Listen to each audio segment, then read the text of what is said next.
The Nexus Prime Academy had always prided itself on being the most prestigious educational institution in the Andromeda sector, a gleaming monument to civilized learning perched on the perfectly manicured world of Kepler 7. Here, where the gravity was a comfortable 0.8 standard and the most dangerous wildlife consisted of butterfly-like creatures that occasionally bumped into windows, the galaxy's elites sent their offspring to learn about the universe in complete safety. Professor Zixthala adjusted her ceremonial teaching robes and gazed out at her Xenobiology 101 class with the satisfaction of someone who had never encountered anything more threatening than a particularly aggressive houseplant. Her students, a collection of pampered young beings from equally safe worlds, lounged in their anti-gravity chairs with the casual confidence of those who had never questioned whether their next meal might try to eat them first.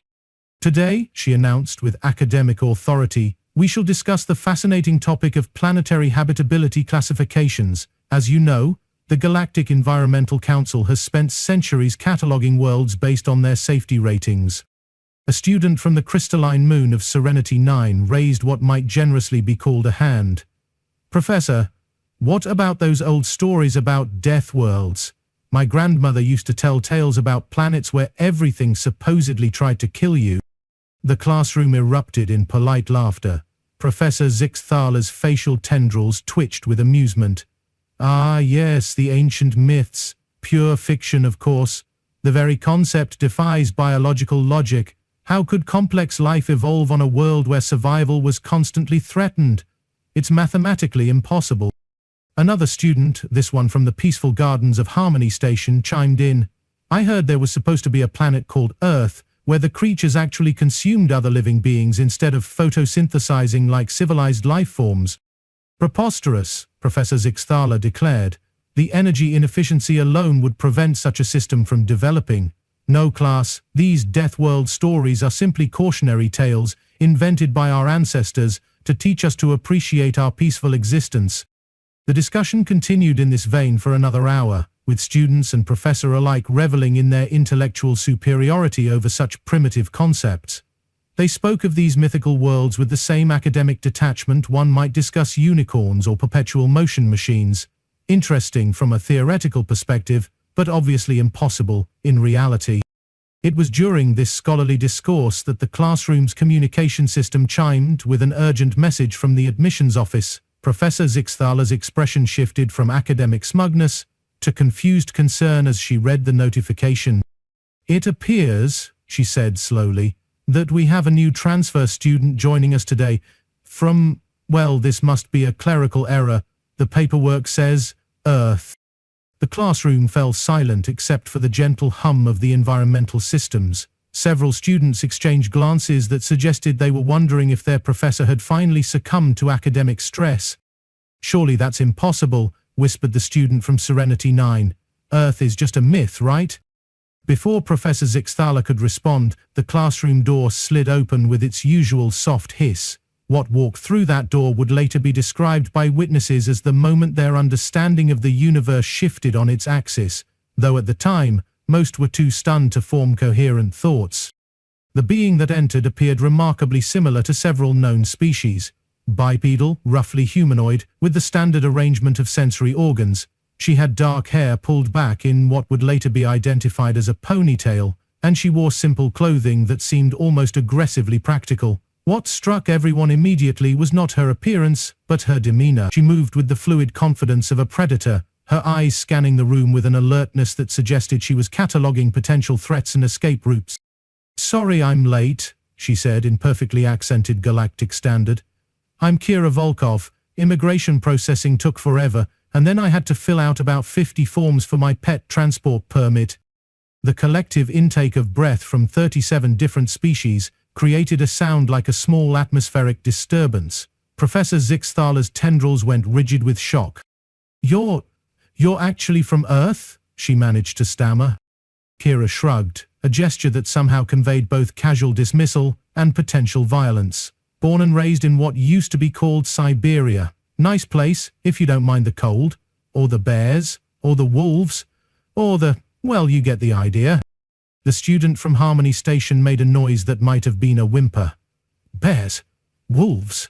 Those are... Those are actual creatures? Oh yeah, tons of them, though they're pretty much harmless unless you're being stupid about it. The real dangerous stuff is usually smaller, like the spiders, or the jellyfish, or the... Please, Professor Zixthala interrupted, her voice climbing several octaves. Perhaps you could take a seat and we could discuss this more academically?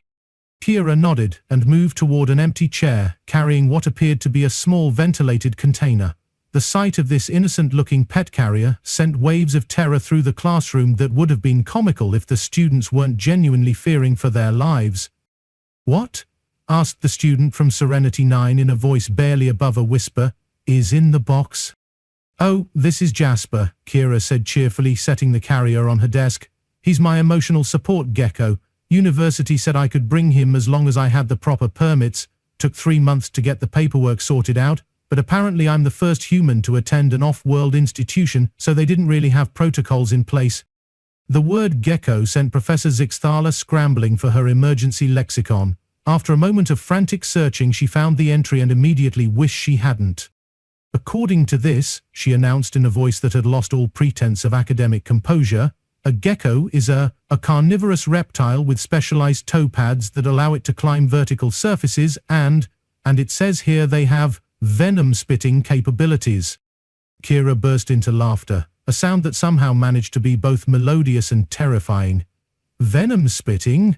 Who wrote your database? Jasper's just a leopard gecko. He eats crickets and sleeps under his heat lamp. The only thing he's ever successfully hunted is his own tail, and even then he usually loses." "Crickets?" another student asked faintly. "Insects, little hoppy things. Don't worry, I brought freeze-dried ones for the trip, though I did pack some live ones for special occasions. Jasper likes his food to move around a bit." The casual mention of feeding live creatures to other creatures sent several students into what appeared to be mild shock. Professor Zixthala was furiously making notes, her academic training warring with her survival instincts. "And this is considered a normal pet on your world?" she asked. "Oh, Jasper's pretty tame compared to what most people keep. My neighbor had a python named Delilah, beautiful snake about 12 feet long, used to eat rabbits whole, and my cousin breeds tarantulas as a hobby, has about 200 of them in his basement."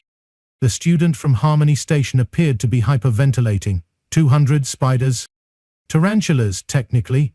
They're actually pretty docile. It's the little ones you have to watch out for.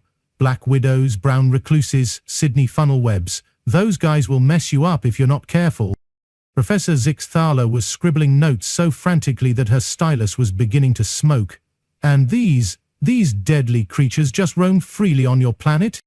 "Well, yeah. It's not like we can put up no spiders signs everywhere. Though most of the really dangerous stuff stays away from populated areas. Unless you go looking for it, or accidentally step on it, or if it's mating season, or if you smell like food, or if it's Tuesday." "Tuesday?" Professor Zixthala's voice had reached a pitch that only her species young could typically hear.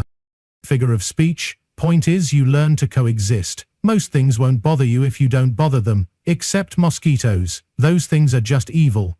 The mention of mosquitoes required another frantic consultation with the lexicon. Professor Zixthala's tendrils began to quiver as she read the entry.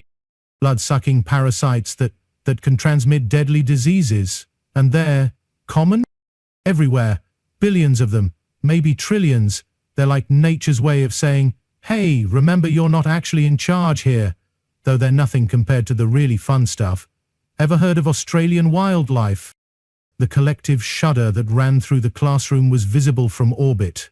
Professor Zixthala closed her lexicon with a snap. "I think that's quite enough for today. Class dismissed.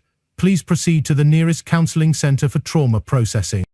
As the students filed out in various states of shock, Professor Zixthala remained behind, staring at Kira with the fascination of someone watching a natural disaster unfold. "Your entire planet," she said slowly, "is populated by creatures that actively try to kill each other. Kill and eat mostly. It's called a food chain. Pretty standard biological concept, I thought, though I guess if you've only ever lived on worlds where everything gets its energy from sunlight and good vibes, it might seem a bit intense." "And you evolved in this environment?" Kira nodded, gently opening Jasper's carrier to let him crawl onto her hand. The gecko, all of 6 inches long and clearly more interested in napping than world conquest, blinked slowly at the professor. Survival of the fittest and all that, though honestly Earth's probably gotten a bit soft lately. My great-grandmother used to tell stories about when they had to deal with things like saber-toothed cats and cave bears. Now those were proper predators.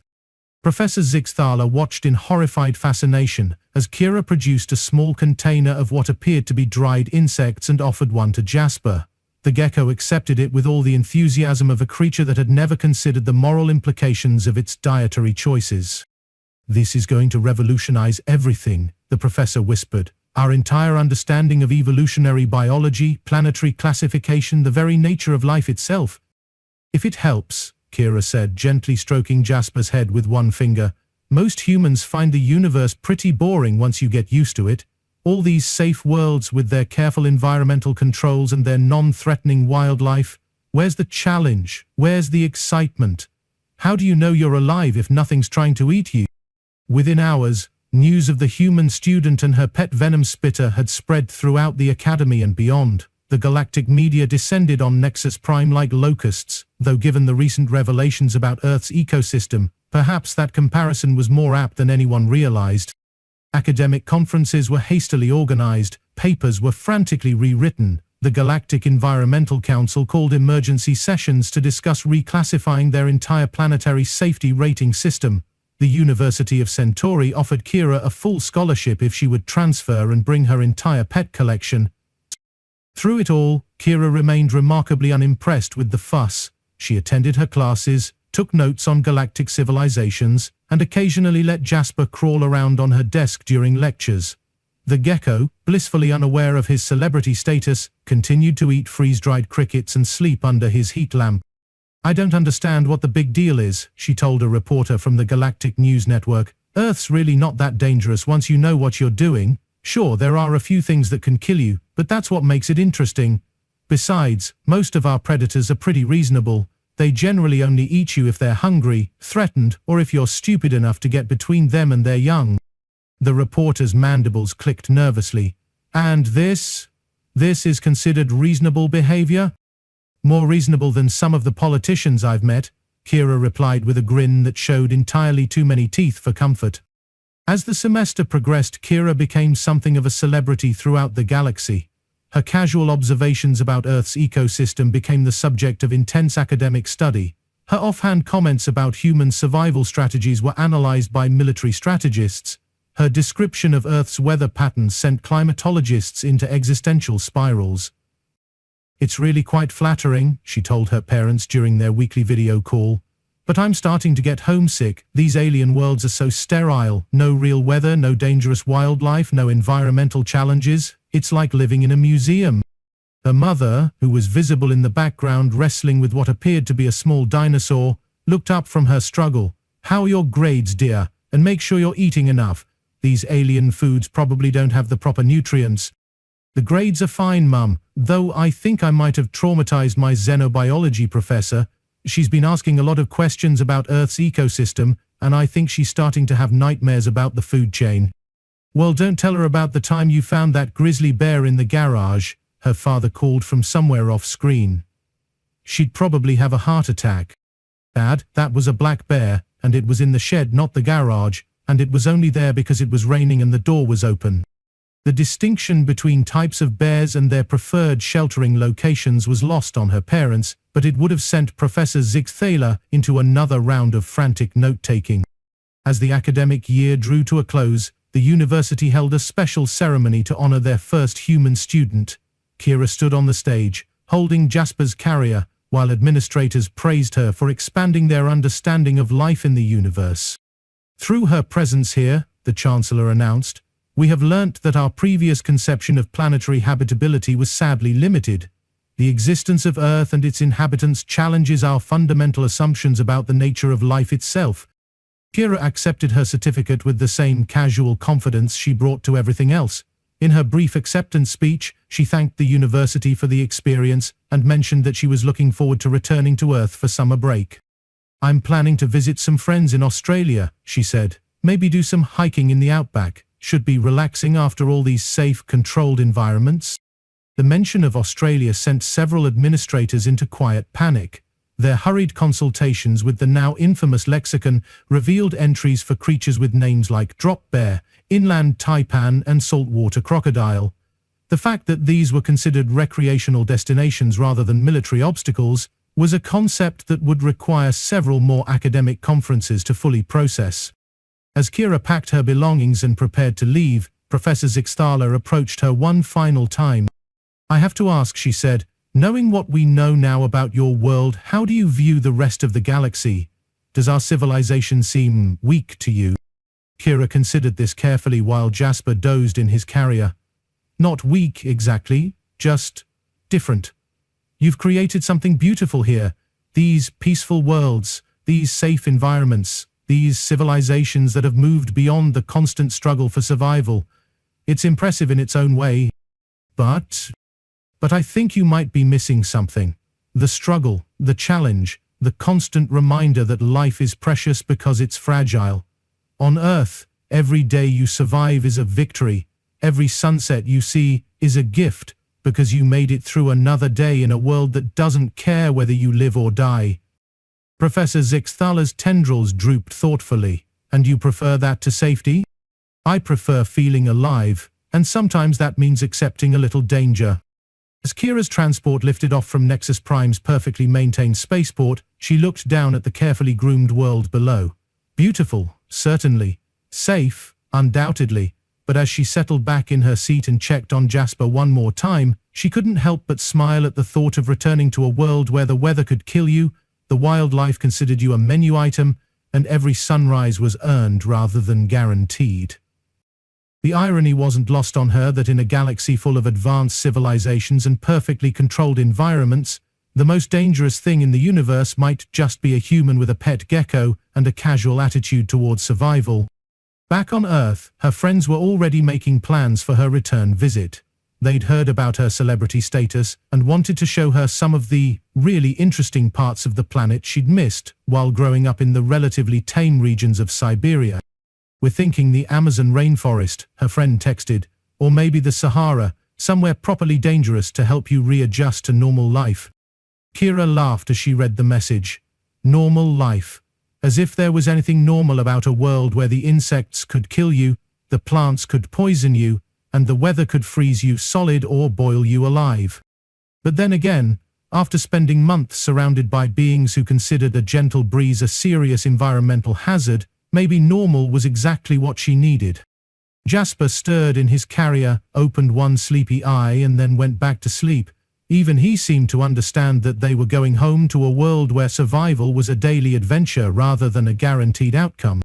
And somewhere in the academic halls of Nexus Prime, Professor Zixthala was revising her entire curriculum to include a new course, Deathworld Studies, Understanding Life in High-Risk Environments. The waiting list was already 3 semesters long. The galaxy, it seemed, had developed a sudden fascination with the concept of danger. Who would have thought that the most educational thing in the universe would turn out to be a human and her pet gecko? After all, they'd called Earth a death world myth until a transfer student proved that sometimes the most terrifying stories are the ones that turn out to be true.